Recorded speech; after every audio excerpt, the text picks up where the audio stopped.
Hola, ¿qué tal amigos? Gusto saludarlos. Seguimos estudiando la Biblia, la palabra de Dios.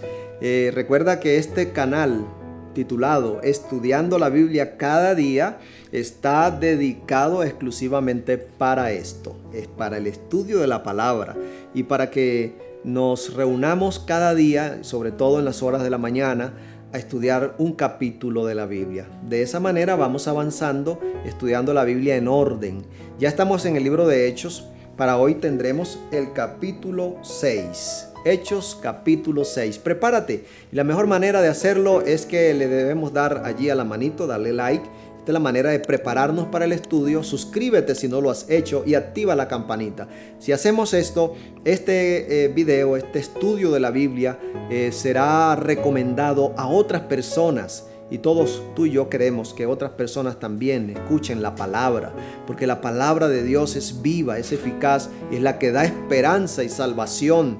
Así que todos los que me escuchan ahora, quiero invitarlos para que sean evangelistas digitales, de tal manera que compartamos entonces estos contenidos con nuestros contactos. Muy bien, vamos entonces a leer de la palabra en Hechos capítulo 6. Allí dice: elección de los 7 diáconos. En aquellos días, como crecía el número de los discípulos, hubo murmuración de los griegos contra los hebreos, que las viudas de aquellos eran desatendidas en la distribución diaria. Entonces los 12 convocaron a la multitud de los discípulos y dijeron: no es justo que nosotros descuidemos la palabra de Dios para servir en las mesas. Buscad pues, hermanos, de entre vosotros a 7 hombres de buen testimonio, llenos del Espíritu Santo y de sabiduría, a quienes encarguemos de este trabajo. Y nosotros persistiremos en el ministerio de la palabra y la oración. Agradó la propuesta a toda la iglesia, dice el versículo 5, y se eligieron a 7 hombres. Entre ellos aparece allí, llenos del Espíritu Santo y de fe: Felipe, Prócoro, Nicanor, Timón, Pármenas y Nicolás, prosélito de Antioquía, Esteban también. A estos presentaron ante los apóstoles, quienes orando les impusieron las manos.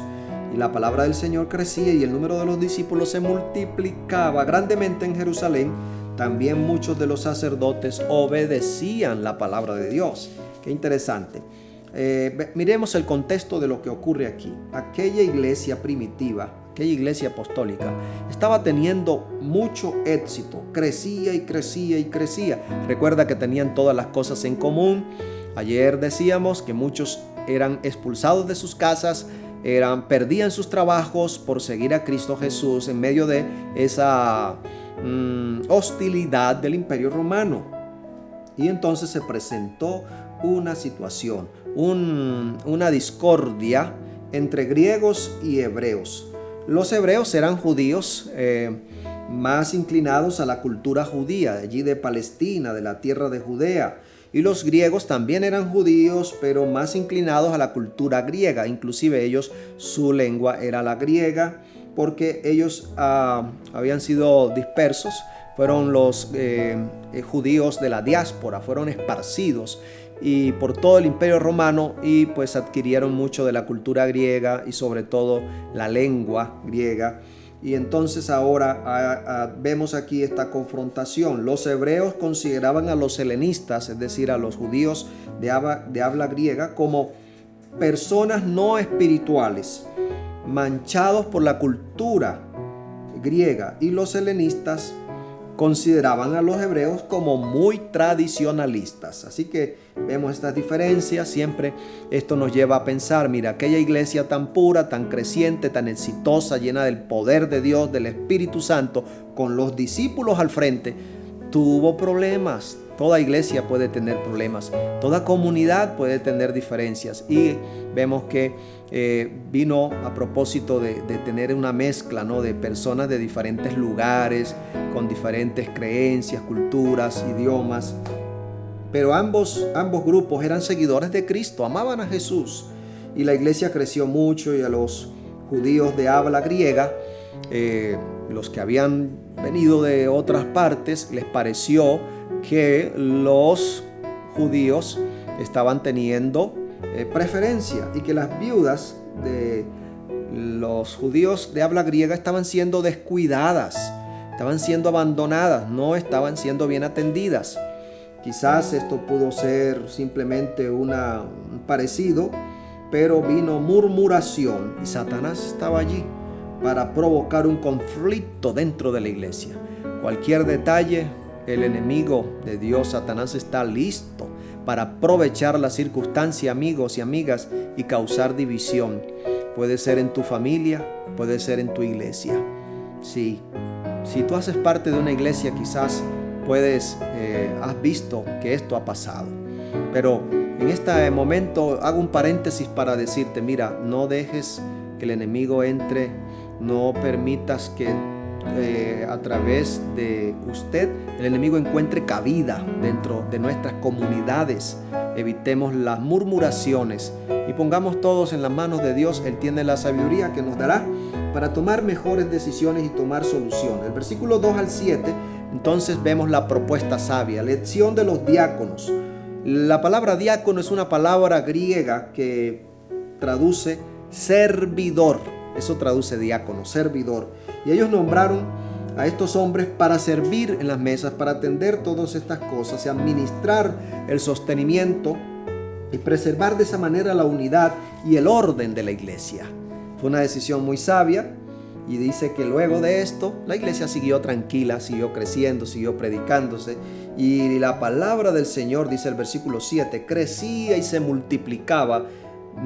Los discípulos se multiplicaban grandemente en Jerusalén, también muchos de los sacerdotes obedecían. Qué lindo, ¿verdad? Siempre es importante recordar que el Señor ha tenido una iglesia. Algunas personas hoy han dicho, no es necesaria la iglesia, no son necesarias, las iglesias son un negocio.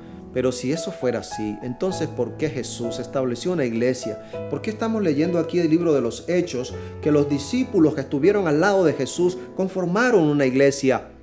¿Por qué? Porque este es un asunto de voluntad divina. Además, Dios nos creó con esa disposición a vivir en comunión. Necesitamos la vida en comunidad. Y para el crecimiento espiritual es imposible lograrlo sin vida en comunidad. Queridos, esto está claro en la Escritura. Por eso ellos están allí en comunidad, compartían el pan y se reunían en las casas y en el templo, alabando y adorando al Dios eterno, porque esto hace parte de la vida. Somos seres humanos, necesitamos la vida social, la vida en comunidad para crecer, para perfeccionar nuestro carácter y ser como Jesús. Así que esto es un argumento fuerte que vemos aquí para hablar de iglesia como organización. Y mira que se nombraron cargos, estaban los discípulos, los apóstoles como pastores y allí los diáconos al servicio de la administración de otras actividades dentro de la iglesia. La iglesia debe estar organizada. Eso también es un fundamento en lo que estamos leyendo. Luego viene Esteban predicando y lo arrestan. Esteban estaba lleno del Espíritu Santo y de fe, dice aquí el registro, un hombre de Dios. Y lo llevaron a juicio, pero no podían resistir la sabiduría de Esteban. Predicaba con un conocimiento especial, lleno del Espíritu. El versículo 19 dice: entonces todos los que estaban sentados en el concilio, al fijar los ojos en él, vieron su rostro como el rostro de un ángel. Qué lindo, cómo Esteban llegó a representar al Señor. Mira, en el juicio sobornaron a algunos para que dijeran cosas falsas en contra de Esteban, porque no podían resistir su mensaje y la gente era tocada porque Esteban tenía el Espíritu Santo y hasta en él veían a un ángel. Qué lindo que también hoy tú y yo nos acerquemos tanto a Jesús, tengamos tanta fidelidad y pidamos ser llenos del Espíritu Santo para que los que nos vean en nosotros no una persona común y corriente, sino alguien especial, alguien como un ángel, alguien como Jesús, que lleve siempre palabras de amor, que mire con amor, que trate con amor a los que le rodean. Qué bueno, escribe aquí debajo de este video: Señor, lléname de tu espíritu, lléname de la fe, así como Esteban, así como aquellos diáconos, dame el deseo de servir y de esa manera glorificar tu nombre hoy. Qué bueno, haz esta oración escrita y afiánzate en el Señor. Muy bien, ha llegado el momento de despedirnos. Si alguno no le ha dado allí a la manito, por favor dale para que este video se recomiende para otras personas. Y vamos a orar. Padre, gracias te damos por tu palabra que nos enseña. Hemos aprendido hoy que siempre has tenido una iglesia, que nosotros necesitamos la iglesia, la comunión de los hermanos para crecer espiritualmente. Y gracias porque vemos que es tu voluntad que nos organicemos bien como iglesia para avanzar en el cumplimiento de la misión. Como Esteban, queremos ser llenos del Espíritu Santo y de fe para seguir adelante hoy como tus misioneros. En el nombre de Jesús. Amén. Gracias por estar conectado a esta familia que estudia la Biblia cada día. Bendiciones.